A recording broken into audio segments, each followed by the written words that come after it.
Oi, vamos falar agora sobre procedimentos guiados e hialuronidase. Então, começando, qual é a vantagem de se fazer um procedimento guiado por ultrassom? É você ver exatamente onde você está injetando o produto, é te trazer mais segurança, mais assertividade, resultados melhores. Mas aí eu pergunto, é para todo mundo? Não. Por quê?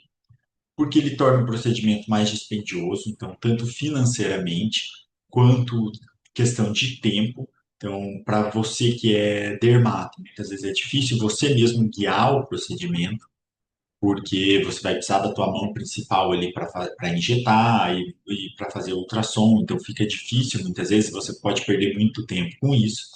E você ter sempre um radiologista junto para fazer essa injeção guiada também acaba sendo difícil na rotina do dia a dia, conciliar horário do paciente, com de dois médicos, isso se torna muito dispendioso, então, tanto da parte financeira quanto do tempo. Então, quando que a gente indica? Principalmente em áreas de risco e pacientes de risco. Então, paciente de risco é aquele paciente que já fez cirurgia prévia na região, que tem múltiplas cicatrizes, por exemplo, de acne, ou uma remodelação num paciente que já fez rinoplastia. Então, quando o paciente já tem uma alteração anatomicamente ali, que pode se tornar difícil o novo procedimento, o procedimento estaria indicado a ser realizado guiado por ultrassom e as áreas de risco que a gente vai ver. E o que que se pode guiar por ultrassom? Então, diversas coisas: preenchimento, tanto facial quanto corporal, dissolução de produto com hialuronidase, bioestimuladores, tratamento de nódulos que o paciente tenha e complicações como inflamatórias, infecciosas. Então, para poder coletar material, por exemplo, para análise, ou, claro, que a gente tem o temido medo, né, e com razão, da oclusão vascular, que vai ajudar também. Então, as principais áreas de risco que nós temos são a glabela, temporal e nariz. Na verdade, a face é toda uma área de risco, porque a gente sabe que tem a vascularização é intensa, tem múltiplas anastomoses, diversas variações anatômicas, mas vamos considerar aqui as principais.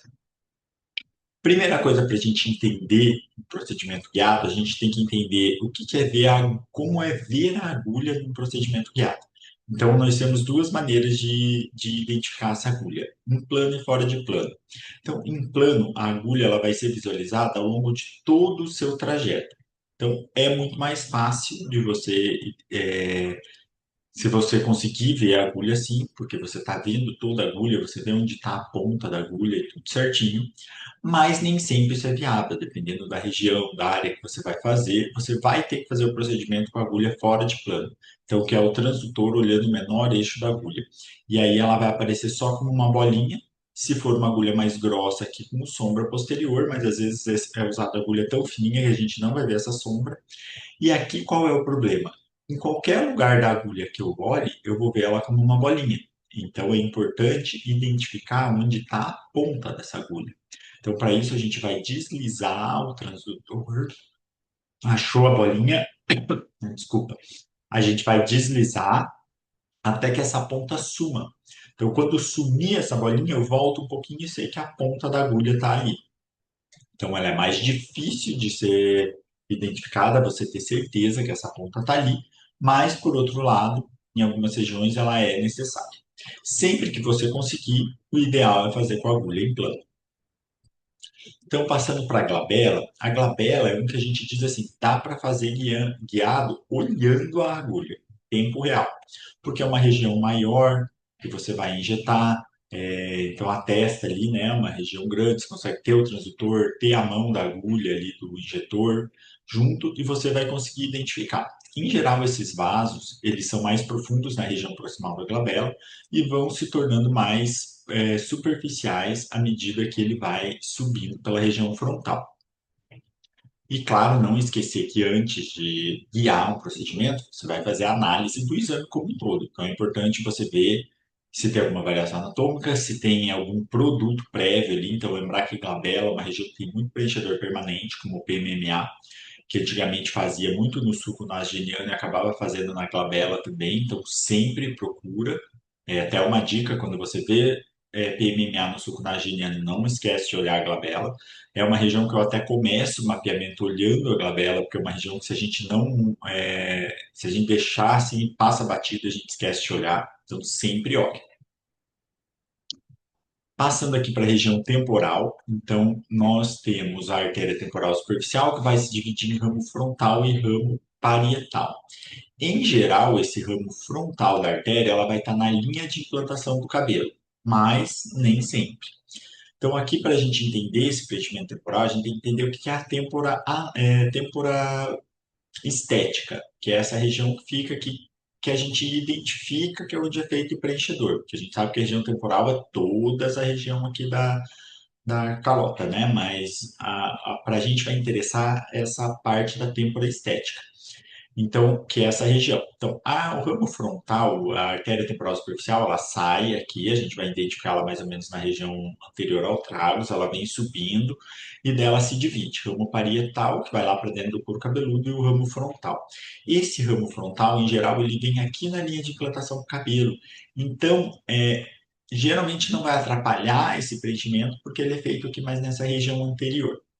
Mas não é incomum a gente ver que esse ramo frontal da artéria, em vez dela vir na linha de plantação do cabelo, ela vem mais anterior. E daí vai estar bem na região aonde o médico vai preencher. Então, tomar bastante cuidado. Como é o melhor jeito assim de um preenchimento temporal, que é a primeira coisa que a gente tem que fazer? Identificar a artéria temporal superficial, principalmente o ramo frontal. Como que a gente faz isso? Uma dica é tentar achar a artéria no corte transversal. Então, vai aqui na linha de implantação do cabelo, coloca o transdutor e tenta achar esse ramo frontal da artéria temporal, para ver se ele está na linha de implantação do cabelo. Se você não achar, você vem andando com o teu transdutor mais anterior até que você encontre esse ramo. É possível até, se você quiser, desenhar esse ramo frontal. Então, você vai identificando no corte transversal e vai fazendo pontinhos. No final, você liga esses pontos e consegue saber aonde está a artéria. Tomar cuidado que, assim, às vezes pode ter algum ramo que saia dessa artéria, ou mesmo a gente tem uns ramos menores aqui, então sempre dá uma olhadinha nisso. Se caso o preenchimento for profundo, então o médico vai querer fazer aquele ponto Swift, por exemplo, que é aquele ponto que vai injetar lá justa periosteal.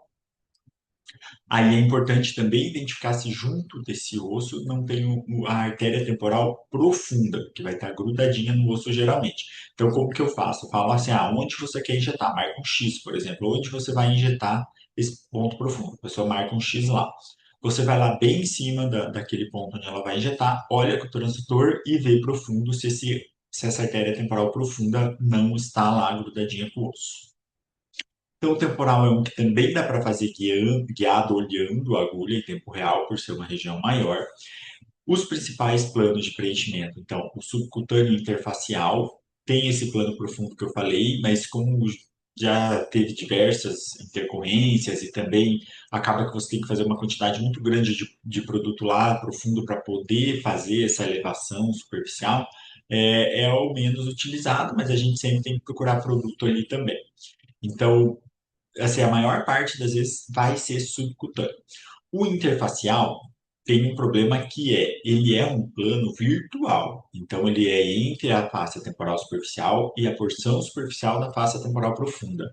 É difícil a gente guiar a agulha exatamente ali, porque você, quando não tem nenhum produto ali, ele é um plano que você não consegue caracterizar bem. Então, nesses casos, o injetor sabe que a hora que ele coloca, ele sente um clique, como se ele tivesse passado essa pasta temporal superficial. Se ficar na dúvida se está ou não, você tem que pedir para ele injetar um pouquinho do produto e você olhar. Se tiver no plano interfacial, o que vai acontecer? Ele vai afastar essas fáscias e vai formar aquele colchãozinho que a gente fala que já teve na aula ali do mapeamento. É, então ele afasta essas faces e daí você consegue saber que está interfacial, mas não é fácil guiar a interfacial. É mais fácil guiar e em geral é para isso que te chamam mesmo na região subcutânea. Então você consegue saber que a agulha está ali no subcutâneo, que não tem nenhum vaso ali, você consegue ficar olhando a agulha ali para ver se tem um vaso perto ou não. Lembrar, então, como eu falei, sempre procurar o ramo frontal da artéria temporal superficial, que é super importante, ver se está na linha de plantação do cabelo, ver se está mais interiorizado. E se for realizar o preenchimento profundo, lembrar da artéria temporal profunda.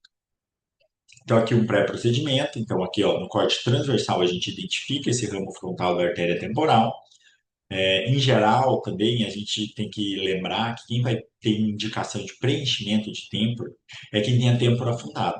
Então, essa pessoa ela não vai ter muito subcutâneo, paciente. Geralmente, a derme já vai estar quase grudada com a face temporal superficial. Porque se tivesse ali um coxinha adiposo subcutâneo, provavelmente não estaria afundada essa têmpora. Então é comum a gente ver a artéria grudada praticamente na derme, porque o paciente quase não tem subcutâneo. Então identificou, viu aonde está, você pode guiar. Então aqui está a artéria, aqui a agulha, ó, e aqui eu estou vendo no fora de plano. Então lembrar aqui, ó, fora de plano, estou vendo a agulha num corte transversal. E você avalia o pós-procedimento. Então, aqui no caso, foi um empreendimento com ácido hialurônico, que a gente vê os depósitos de ácido hialurônico. Aqui é como eu faço o laudo, então eu desenho ali, ó. Nesse caso, o ramo frontal da artéria temporal estava aqui na linha de implantação do cabelo, então foi preenchido essa região da têmpora aqui, ó.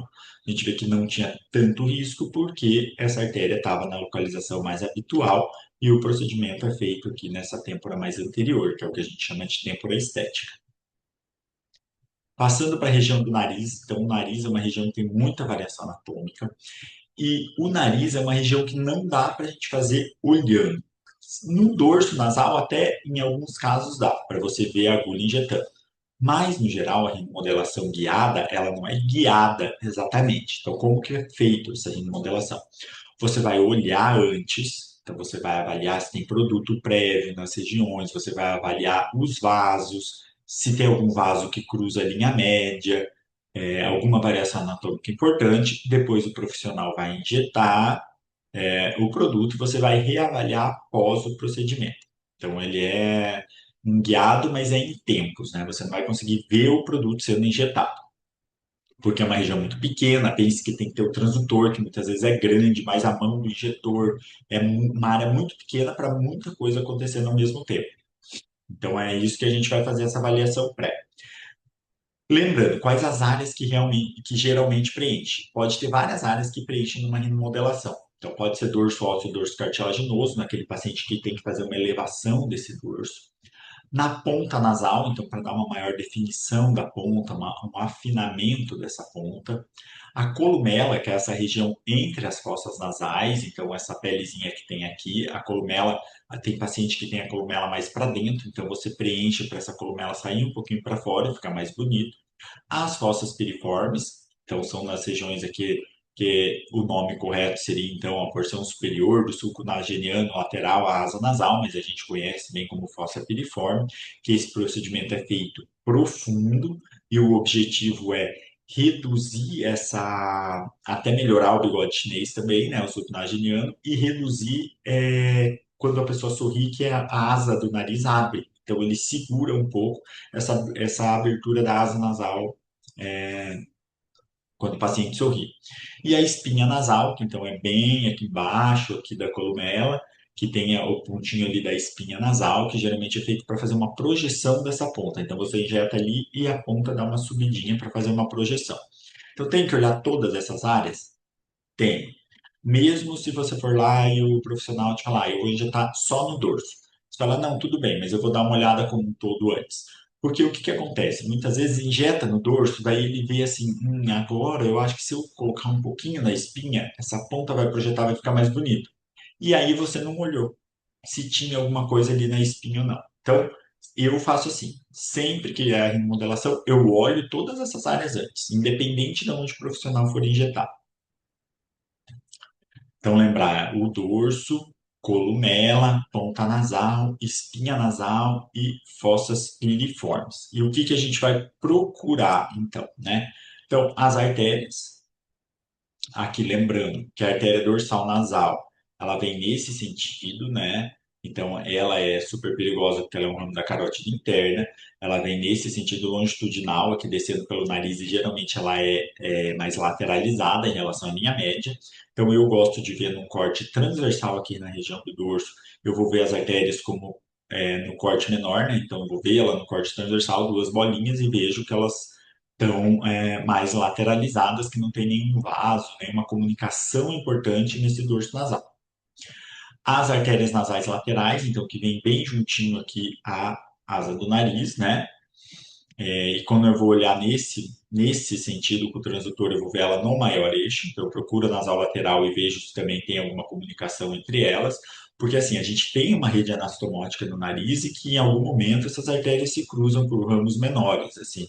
Por isso que muitas vezes a gente pensa, ah, já está na ponta, não vai ter problema, porque é vascularizada por um ramo da artéria carótida externa, mas em algum momento ela vai se conectar com essa dorsal nasal, que é ramo da carótida interna, então você pode fazer sim uma oclusão central, uma cegueira, um AVC, injetando a ponta do nariz. Então, sempre tomar esse cuidado, porque tem essa rede anastomótica importante. A ponta nasal, então, que a gente vai olhar as cartilagens nasais inferiores ou cartilagens alares e ver se tem algum ramo que cruza essa linha média na ponta, a columela, que também vai ter que, geralmente elas são lateralizadas, mas pode ter uma artéria mais central, e na espinha nasal e fossas piriformes, a gente tem que lembrar que na espinha, em geral, ela é feita em plano profundo, então ela é injetado, a agulha bate lá na espinha e injeta. Eu tenho que olhar se nessa espinha nasal não tem uma artéria grudada nela. E nas fossas piriformes a mesma coisa, lembrar de fazer aquele corte que a gente fala como uma rampinha por do lado que dá asa do nariz, o transdutor no maior eixo, e a gente vai ver aquela imagem clássica da fossa piriforme e ver se tem alguma artéria grudada mais profunda ou se ela está mais superficial, porque geralmente o plano de aplicação vai ser profundo. Quais são os materiais para procedimentos guiados? Aqui eu só vou fazer um adendo, voltando da remodelação, que então você olhou todas as áreas, injetou, viu se tinha produto prévio, viu se tinha alguma coisa ali, alteração pós-cirúrgica. Injetor você vai olhar depois, é normal quando você vai olhar nesse pós, ter um monte de vaso que você não viu no pré. Por quê? Porque quando você faz o procedimento,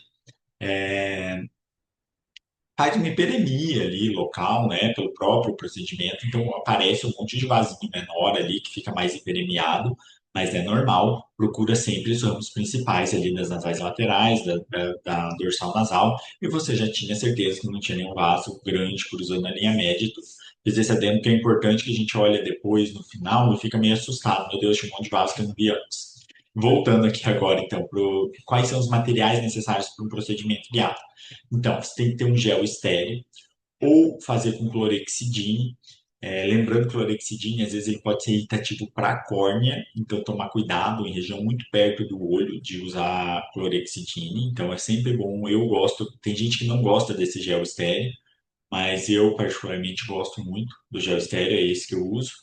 A capa do transdutor ou preservativo estéreo, para você encapar o teu transdutor. Com certeza é melhor essa capa, né? É igual a capa de vídeo que tem, você compra na internet e tudo, mas pode ser utilizado também preservativo estéreo. E aqui eu falo de lembrar da borrachinha, porque quando você coloca o preservativo, a capa estéreo ela já vem com a borrachinha para prender, mas o preservativo, principalmente nos transdutores pequenos, que é o que a gente usa mais de alta frequência, então o botinha ou o linear que é menorzinho, o footprint, você coloca o preservativo e ele não fica preso, né? Então você tem que prender com essa borrachinha para ele ficar ali firme e não escapar durante o procedimento. Então, sempre lembrar quem vai guiar, sabe que tem ali, a gente leva aparelho portátil muitas vezes, né? Então, sempre conferir se tem todo o material ali que você possa precisar. Além de luva, máscara, né? Tudo, mas isso em geral, até no consultório que você vai ir para guiar, tem. Mas leve o seu também para garantir. Então, aqui um exemplo de uma punção guiada de coleção. Então, aqui era uma paciente que tinha feito um procedimento, surgiu com uma nodulação, que vazava secreção ali na região. Então, aqui a gente observa que tinha uma coleção e foi pedido, então, para a gente drenar essa coleção para mandar para análise. Então, aqui o implano. Então, aqui a gente vê que fica fácil, você vê bem a ponta da agulha, que foi usada uma agulha calibrosa, porque era uma coleção densa, a gente até tentou funcionar com uma agulha mais fina, mas não saía nada. Então foi necessária uma agulha que mais grossa, então que fica mais fácil de ver, né? Então aqui em plano e aqui mostrando então a agulha fora de plano, que a gente vai ver como uma bolinha aqui, né, no corte transversal. O que solicitar nessas análises de coleção, então de complicações pós-procedimentos estéticos? Então é importante você solicitar coloração de Gram, cultura para germes comuns com antibiograma, a coloração de Zimniusin e cultura para micobactérias. Então, sempre lembrar de cultura para micobactéria e que é algo que demora, né, para sair o resultado e colocar uma indicação no seu pedido, por que que você está pedindo. Então, complicação pós-procedimento estético. Em geral, como que a gente faz? Coloca ou em frasco estéreo, que pode ser com um pouco de soro ali, frasco estéreo, ou na própria seringa mesmo. Geralmente eles pedem aqui, pelo menos geralmente eles pedem 3 seringas, então, claro que às vezes o material muito pouco você não vai conseguir, mas você tenta colocar dividir em 3 seringas diferentes, um pouquinho do material, pode dar uma aspiradinha com soro para trazer aquele material que está ali na agulha, né, para dentro da seringa. E eu, em geral, coloco numa luva, amarro e a gente entrega para o paciente junto com o pedido e o próprio paciente leva no laboratório. Então, sempre já ter um laboratório teu de confiança ali para você indicar para o paciente, ver se faz tudo certinho e ver o que, que eles te recomendam, como eles te recomendam a mandar o material. Tomar cuidado com frasco estérico, às vezes tem uns que vêm com formol, alguma coisa assim, então daí não pode usar, mas dá uma conversada com o laboratório, ver como eles recomendam que você mande essa análise, para quando precisar você já ter isso certo e indicar para o paciente. E alguns têm também o horário, que é melhor coletar no período da manhã, nem sempre também isso vai ser possível, mas quando possível você tenta fazer o mais correto possível, né, ali para dar o resultado mais certinho. Passando então para a hialuronidase, que é uma das coisas que é um dos carros-chefes, digamos assim, do procedimento guiado, do que a gente guia. Até pouco tempo atrás, eu e a Luciana, a gente não fazia a hialuronidase, então a gente só guiava para o dermatologista, para o cirurgião plástico fazer. Mas hoje em dia a gente faz, então em geral a gente faz nós dois, um guia, o outro injeta, porque é difícil você fazer sozinho, mas tem gente que tem habilidade, quem já está acostumado, que já trabalha com punção de tireoide, com biópsia de mama, então já tem um pouco mais essa noção ali do transitor e agulha ao mesmo tempo, você fazendo, é possível fazer sozinho também, sem problema. Eu coloquei aqui as duas marcas que a gente mais usa de hialuronidase, eu particularmente gosto, não tem nenhum conflito de interesse, mas eu particularmente gosto da Mesestetic, e tem a Toscane também, que eu também gosto, mas assim, eu em geral não gosto de manipular a hialuronidase, tem gente que manipula, alguns laboratórios manipulam, farmácia de manipulação, mas eu acho que é bom a gente ter os produtos são mais reconhecidos ali. Então, o que que é a hialuronidase? Ela é uma enzima que degrada o ácido hialurônico, ela quebra essas ligações glicosídicas e facilita a reabsorção. Então, na prática, ela serve para ter mais uma ferramenta de segurança do injetor ali e é obrigatório ter. Então, quem trabalha com preenchimento de ácido hialurônico tem que ter hialuronidase no seu consultório, porque uma hora ou outra vai precisar.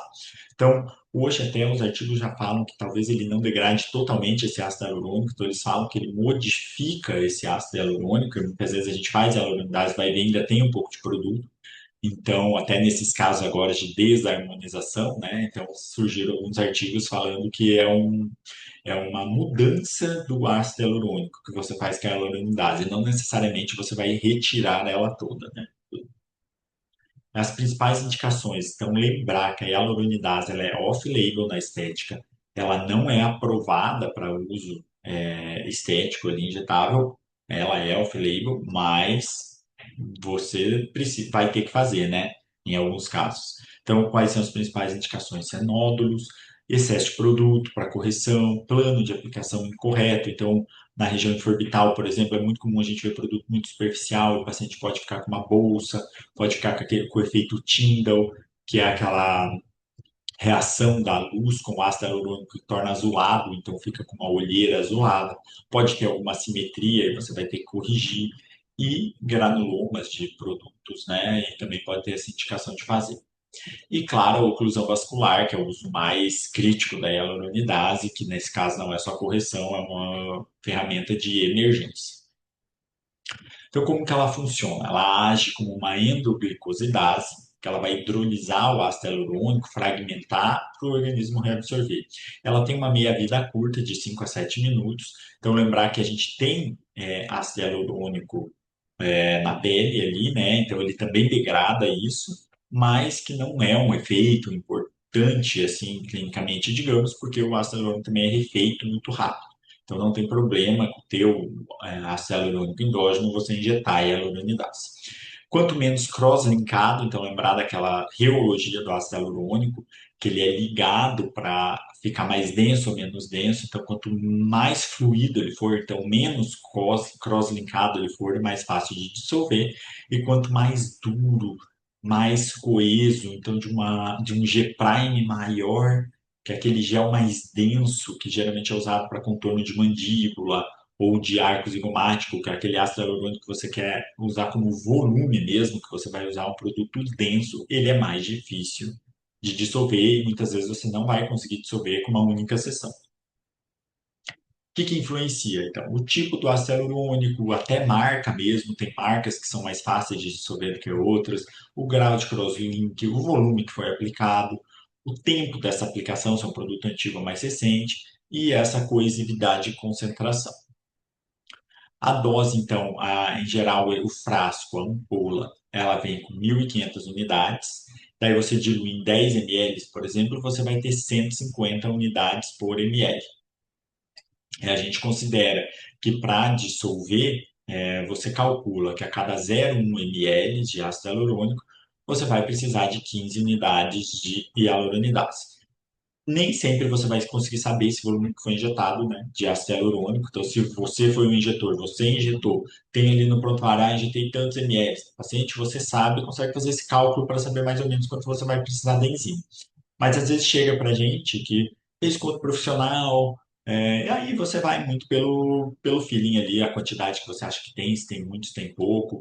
Lembrar que regiões, por exemplo, ponta do nariz, que vai injetar, é uma região que ela não tem tanta distensibilidade, você não consegue colocar muito produto. Então, às vezes, em vez de diluir para 10 ml, você vai ter que diluir para 5, para 3. Você vai precisar deixar ela mais concentrada porque você vai conseguir injetar menos volume. Então, para conseguir injetar mais unidades naquela região, você tem que diluir menos, né? Porque tem região que não aceita tanto volume. E a regra de ouro ali que a gente fala, em caso de reversão eletiva, começa conservador. É melhor você, se você vai corrigir uma simetria, por exemplo, é melhor você fazer um pouquinho de enzima, ainda ficou assimétrico, você fazer mais um pouquinho, do que você tentar fazer muito e acabar dissolvendo demais e piorar essa assimetria. Então, você vai de maneira mais conservadora, reavaliando ali depois para ver, e caso de oclusão, lembrar de não economizar. Então, assim, nesses casos, você vai ter que usar, às vezes, muito produto mesmo. Não é incomum usar 10 frascos de hyaluronidase. Ali no caso de oclusão, pode ser necessário, pode, mas essa é uma das vantagens também da gente fazer guiado por ultrassom. Você vai direcionar melhor o teu produto para que você use menos quantidade, menos unidades. Então, isso é uma das coisas do ultrassom guiado também a ajudar. Se você não tem ultrassom e teve uma oclusão vascular, você vai fazer muito produto. Se você tem ali o ultrassom disponível e lembrar que você não vai, em caso de oclusão, nunca vai esperar o ultrassom chegar o ultrassonografista ou radiologista para ajudar. Então, teve um caso de oclusão, você vai tratar na hora. Se tiver disponível ou num segundo momento, o ultrassom vai te ajudar a guiar melhor essa injeção. Mas lembrar de sempre ir também pela perfusão, para você comprimir, ver se a área está isquêmica ou não. Mas isso vai ser melhor falado na aula de complicação, na parte da oclusão vascular. Mas só para a gente já introduzir o assunto e lembrar que oclusão você vai fazer a hyaluronidase sem medo. É algo de emergência, está salvando a pele do paciente. Então, ele é um produto seguro, é a hyaluronidase, mas tem efeitos colaterais também, né? São raros, menos de 1%, mas pode ter causa de anafilaxia. Então, perguntar, ele tem uma interação cruzada em pacientes que têm, por exemplo, alergia à picada de abelha, então sempre pergunta, né? Porque pode ter casos de anafilaxia, então é importante se você faz hialuronidase também, você ter ali as medicações, para tratar o caso de anafilaxia. Então, tem que ter uma adrenalina, tem que ter é, todo um carrinho de emergência ali para se caso precisar. Urticária, angedema, se tiver uma infecção, pode ajudar a disseminar essa infecção. Tem uma certa interferência com a toxina botulínica, então diz que é melhor você evitar o uso, né, entre 48 horas ali da hialuronidase e a toxina botulínica. Eu, particularmente, peço para fazer preparo quando a gente vai fazer hialuronidase, então eu passo uma prednisona para o paciente usar, começar a usar um dia antes, ali 1 a 2 dias antes, eu passo a prednisona, daí usa no dia do procedimento também e um dia depois, para reduzir um pouco essa anafilaxia e também reduz o edema, que ele faz bastante edema no pós-procedimento. É comum o paciente ficar bem inchado, então principalmente olheira ali, língua orbital, que é uma região que a pele é muito fina. É comum o paciente ficar com o olho super inchado depois.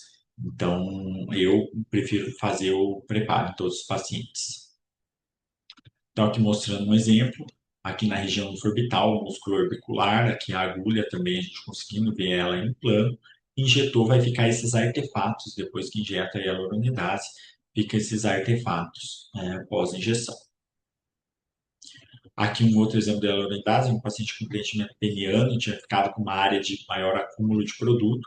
Então aqui um videozinho, a gente vendo aqui a agulha também em plano, aqui o produto já sendo depositado e aqui o ácido hialurônico. Então muitas vezes a gente vê que você ainda está vendo o ácido hialurônico, vê o produto ali, você pensa, pô, mas não dissolveu. Então não é incomum você, a hora que você injeta, a gente tem aquela visão assim, ah, vou injetar, vai dissolver na hora, vai sumir. Às vezes acontece, quando é o ácido hialurônico mais fino, algo assim que você injeta, às vezes já na hora você vê que o produto desapareceu.